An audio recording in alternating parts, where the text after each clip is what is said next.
Thank you, আপনাকে অসংখ্য ধন্যবাদ যে আমাদের একটা ব্যাপারে কথা বলার জন্য দেওয়া। আমরা আমরা ভ্যানামি নিয়ে কাজ করি। স্পেশালি ভ্যানামি আমাদের খুব একটা শুভ সংবাদ যে আমাদের দেশে ভ্যানামি গত 23-24 সাল থেকে শুরু হয়েছে। এটা ভ্যানামিটা কিভাবে আসলো? ভ্যানামিটা হচ্ছে একটা এক্সোটিক ব্র্যান্ড। এক্সোটিক বলা হয় যে যেটা অরিজিন আমাদের দেশে নাই, বাট সম্পূর্ণটা বাইরে থেকে নিয়ে আসা একটা নতুন প্রজাতি আমাদের এনভায়রনমেন্টে ভালো প্রভাব ফেলতে পারে। এটা হচ্ছে এক্সোটিক, সম্পূর্ণ নতুন একটা প্রজাতি। ভ্যানামি বিশ্বের মধ্যে আসলো যে 2001 থেকে 2002 সাল ভিয়েতনাম, ইন্দোনেশিয়া, থাইল্যান্ড, ওই যে বেলটা ছিল ওই দেশে মানে প্রথম বিস্তার লাভ করে। তার আগে ছিল যে উপকূলীয় মহাদেশ, প্রশান্ত মহাসাগরের যে ইয়েটা ছিল সেখান থেকে ভ্যানামে আসে। ওখানে যে লবণ পানি ছিল, যে প্রশান্ত মহাসাগরের যে সল্ট বেস, এই ম্যাগনেসিয়াম বেস সল্ট বেস এখানে শুধু ভালো গ্রো করে। 2000 থেকে 2001 সালে যখন বাগদার ভাইরাস আসলো, সব বাগদার ভাইরাস প্রকট আকার ধারণ করলো, তখন মানে ব্ল্যাক টাইগার যেটা ওটা যখন প্রোডাকশন ফল করলো, তখন বিশ্ব মনে করলো যে নতুন একটা প্রজাতি নিয়ে আসা দরকার, ট্রায়াল দেওয়া দরকার। সেক্ষেত্রে এই ভ্যানামিকে নিয়ে আসা। ওইদিকে ইন্ডিয়া, ভিয়েতনাম, থাইল্যান্ড, উরুগুয়ে এই সমস্ত দেশে তখন ভ্যানামি চাষ করতো, ভ্যানামি চাষ আসতো।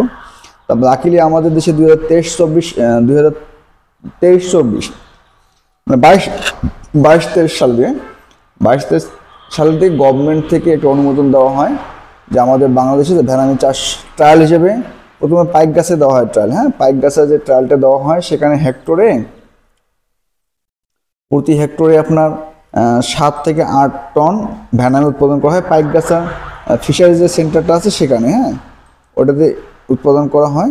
নর্মালি সেখান থেকে যখন সাকসেস হয় তখন আমাদের প্রত্যেক উপজেলা মৎস্য কর্মকর্তা ডিএফও থেকে শুরু করে ওরা লিস্টিং করে, তার ফার্ম প্রিপারেশন করে, তখন এটাকে কালচার অনুমতি দেওয়া হয়। এখন বেসিক্যালি যে কাজটা করা হয়, যাদের যে ওই যে শুরুটা তো সে লবণ পানির শুরু, ওখানে তারা ভালো গ্রো করে। আমাদের যে প্রসারণাটা হয়েছে যেটা মিষ্টি পানিতে মানে করানো যায়, বাট মিষ্টি পানিতে ভালো সার্ভাইবিলিটি হয় না, ভালো গ্রোথ আসে না।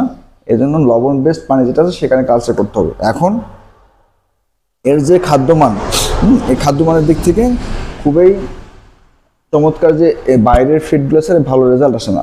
আমরা আশা করব যে বাইরের যে ফিডগুলো থাকে সেটা ব্যবহার করতে হবে, এবং বেসিক্যালি যে রিকোয়ারমেন্টগুলো হয় সেগুলো ফিল আপ করতে হবে। প্রাইমারি স্টেজের স্ট্রাকচার যেটা হয় যে আমরা যে নর্মালি যদি আমাদের ট্র্যাডিশনাল কালচারটা করতে পারি, পার স্কোয়ার মিটারে 4 থেকে 10টা, অর্থাৎ প্রতি শতাংশে 150 থেকে 400, প্রতি শতাংশে 150 থেকে 400। তারপরে আপনার 17 ইঞ্চি যেটা 400 থেকে 1200, এবং যেটা ইন্টেনসিভ 2400 থেকে 12,000 পর্যন্ত পার ডেসিমেলে দেওয়া যায়। তো সেক্ষেত্রে আমরা যেটা করবো, ন্যাচারালি সেই মাছটা চাষ করবো।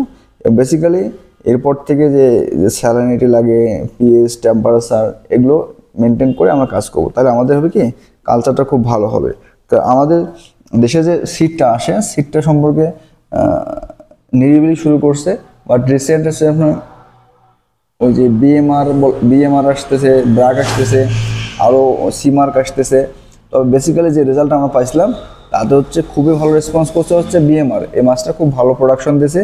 আমরা ভ্যানামি চাষ করে আমাদের আর্থসামাজিক উন্নয়ন থেকে আরম্ভ করে দেশের অর্থনৈতিক স্বাবলম্বী করতে পারবো। এজন্য ভ্যানামিটাকে আমরা যাদের লবণ পানি আছে বেশি করে লবণ করবো। আর দুটো ইম্পর্টেন্ট ইস্যু হচ্ছে ম্যাগনেসিয়াম এবং ক্যালসিয়াম টেস্ট ইস্যু। যারা ন্যাচারালি করব তারা অবশ্যই পানিতে আমরা ম্যাগনেসিয়াম, ক্যালসিয়াম টেস্ট করে যদি আমরা এর রেশিওটা ব্যালেন্স করতে পারি, তাহলে আমাদের প্রোডাকশনটা ভালো হবে, গ্রোথ ভালো হবে, আমরা আলটিমেটলি সার্ভাইবিলিটি ভালো হবে, তাহলে আমরা প্রোডাকশনের মানে বেনিফিটের দিকে থাকতে পারবো। এজন্য ভ্যানামি চাষ করবো ঠিক আছে, but rules and regulation follow করে। যাদের লবণ পানি নাই বাট ইনফরমেশন নাই, তারা চেষ্টা করব ওটাকে অল্প ডেন্সিটি দিয়ে নিয়মিত মিনারেলস ব্যবহার করে আমরা আমাদের সফল করা। ঠিক আছে, এটা হচ্ছে ভ্যানামি।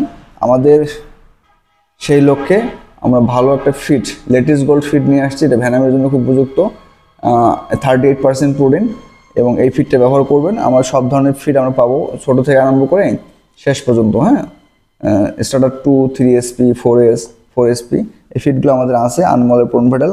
আমরা একটা খামারে ব্যবহার করলাম, যে সে নর্মাল ফিড ব্যবহার করার কারণে মাছ যখন 3 থেকে 5 গ্রাম, তখন উনি বললো যে আমরা এটাকে চেঞ্জ করে ফেলবো, আমরা এটাকে ব্যবহার করবো না। বাট আমরা যখন ওটাকে ফিডে রিপ্লেসমেন্ট করলাম, নেক্সট উইকে তার 2 গ্রাম 3 গ্রাম ওয়েট চলে আসলো, তখন সে কন্টিনিউ করলো।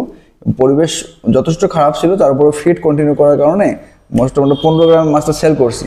তো ওই প্রজেক্টে আবার একটা মাছ চলতেছে যেটা 18 গ্রাম হয়েছে, আর আজকে আমরা স্যাম্পলিং করতে যাবো। তো সো যে ফিডটা হচ্ছে বেসিক ইস্যু, আর এই ফিডে যদি ভালো হয় তাহলে মাছের গ্রোথ আসে, রেজাল্ট আসে। প্রতি সপ্তাহে 2 গ্রাম 3 গ্রাম আসবে, আর 20 গ্রামের উপরে মাছগুলো 3-4 গ্রাম হবে সপ্তাহে FCR, আর 20 গ্রামের নিচে যেগুলো 2 গ্রাম 2.5 গ্রাম 3 গ্রাম আসবে। এটা যদি রেগুলার থাকে তাহলে আমরা সেই ফিড ব্যবহার করে কালচারটাকে উইদিন 90 ডেজ থেকে 100 দিনের মধ্যে মার্কেটেবল সাইজ করতে পারি। এখনকার যে প্রেক্ষাপট আমাদের দেশে এসে যে এখন পর্যন্ত এটা প্রফিটেবল সহজে করা সম্ভব, কারণ এর মার্কেট প্রাইস অনেক ভালো।